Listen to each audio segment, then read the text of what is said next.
Back to another video. आज हम question number 2 का थर्ड पार्ट स्टार्ट करेंगे। क्वेश्चन नंबर 2 का थर्ड पार्ट हमारे पास है 0.027 पावर -1/3। अब अगेन हमारे पास पावर जो है वो माइनस की है और उसके लिए हमने कहा था कि जब भी पावर माइनस हो उसको कन्वर्ट करने के लिए पॉजिटिव में हमें जो फ्रैक्शन होती है उसको चेंज करना पड़ता है, बट यहाँ पर तो हमारे पास फ्रैक्शन नहीं है। तो सबसे पहले ये देख लेते हैं कि हमें फ्रैक्शन के लिए क्या करना पड़ेगा। और दूसरी एक चीज़ ये है कि यहाँ पर डेसिमल पॉइंट है। अब पॉइंट्स के साथ काम थोड़ा सा कॉम्प्लिकेटेड हो जाता है और हमें पता है कि पॉइंट को किस तरह से रिमूव करना है। तो अगर हम इस पॉइंट को यहाँ पर रिमूव कर लें, पॉइंट को रिमूव करने के लिए सबसे पहले हम लिख लेते हैं 27 एज इट इज़। और उसके बाद ये हमारा डेसिमल का रूल होता है कि हम पॉइंट के बाद जितने नंबर डिजिट्स हों उतने नंबर ऑफ ज़ीरोज़ डिनोमिनेटर में लिख लेते हैं। अब न्यूमरेटर था सिर्फ 27, उसको एज इट इज़ लिख दिया। ज़ीरोज़ की कोई वैल्यू नहीं थी इसलिए ज़ीरोज़ को नहीं लिखा। और पॉइंट के बाद हमारे पास थे 1 2 3। यहाँ पर पॉइंट के ज़ीरो की वैल्यू है इसलिए उसको काउंट भी किया 3, तो इसलिए हमने 3 ज़ीरोज़ लगा दिए। ये -1/3 एज इट इज़। अब हमने क्या किया कि 0.027 को, क्योंकि एक तो डेसिमल में डीलिंग हमारी मुश्किल थी और दूसरी चीज़ ये कि हमारे पास फ्रैक्शन नहीं आ रही थी, तो हमने उसको फ्रैक्शन में कन्वर्ट भी कर लिया। अब हमें पता है कि जब हमारे पास फ्रैक्शन आ जाती है और पावर माइनस हो तो हम अपनी फ्रैक्शन को ऑपोजिट, मतलब न्यूमिनेटर डिनोमिनेटर बन जाता है, डिनोमिनेटर न्यूमिनेटर।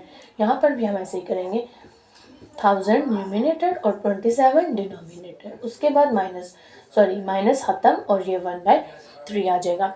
अब अगर हम दोबारा से फैक्टराइजेशन की तरफ आए, क्योंकि हमें सिंप्लीफाई करना है इसको, इसलिए तो 1000 की करते हैं हम। अच्छा, हमने प्राइम फैक्टराइजेशन करनी है तो 2 से स्टार्ट किया।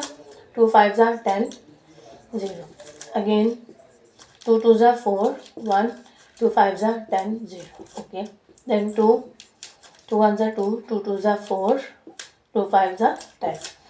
अच्छा, अब ये आगे 2 से नहीं हो सकता क्योंकि इसका लास्ट डिजिट जो है वह इवन नहीं है। हम इसको 3 से चेक करते हैं। 3 4 are 12 बट 3 1 are 3। 2 हमारे पास जो है वो कैरी आ रहा है, ये 3 से भी नहीं हो सकता। मैंने आपको 5 प्राइम फैक्टर्स फर्स्ट बताए थे, उसमें थर्ड था 5। अब हम इसको 5 से चेक करते हैं। 5 2 are 10, 2 carry, 2 5 are 25, 5 5 are 25, 5 1 are 5। अच्छा, अब हम देखें तो हमारे पास 2 आ रहा है 3 टाइम और 5 भी आ रहा है 3 टाइम। ओके, तो हम इसको इट मीन्स इस फॉर्म में लिख सकते हैं 2 पावर 3 मल्टीप्लाई बाय 5 पावर 3 और ये 1/3 एज इट इज। अब हमारे पास है डिनोमिनेटर में 27, हम उसकी भी फैक्टराइजेशन कर लेते हैं। तो हमने पहले भी 27 की हुई है लास्ट पार्ट में, अगर आपने वो वीडियो नहीं देखी तो आप उसको देख लें।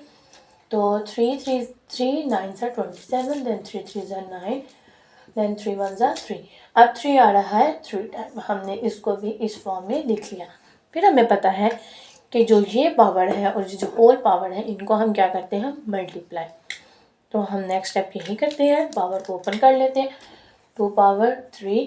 अब ये पावर इसके लिए भी है, इसके लिए भी और इसके लिए भी, क्योंकि ये होल पावर है। 1/3, then multiply 5 into 1/3, then 3 into 1/3। ये पावर को ओपन किया। अब 3 and 3, क्योंकि ये न्यूमिनेटर है डिनोमिनेटर है, कैंसिल हो गया, ये भी कैंसिल हो गया और ये भी कैंसिल हो गया। अब हमारे पास सिर्फ रहेगा 2 की पावर 1। यहाँ पर 1 है लेकिन पावर 1 जो होती है हमेशा वही नंबर होता है, इसलिए उसको मेंशन करने की ज़रूरत हमें नहीं है। तो इसके बाद अब हम करते हैं 2 5 are 10 और दिस 3 एज इट इज़, और उसी के साथ 10/3 हमारा आंसर आ गया।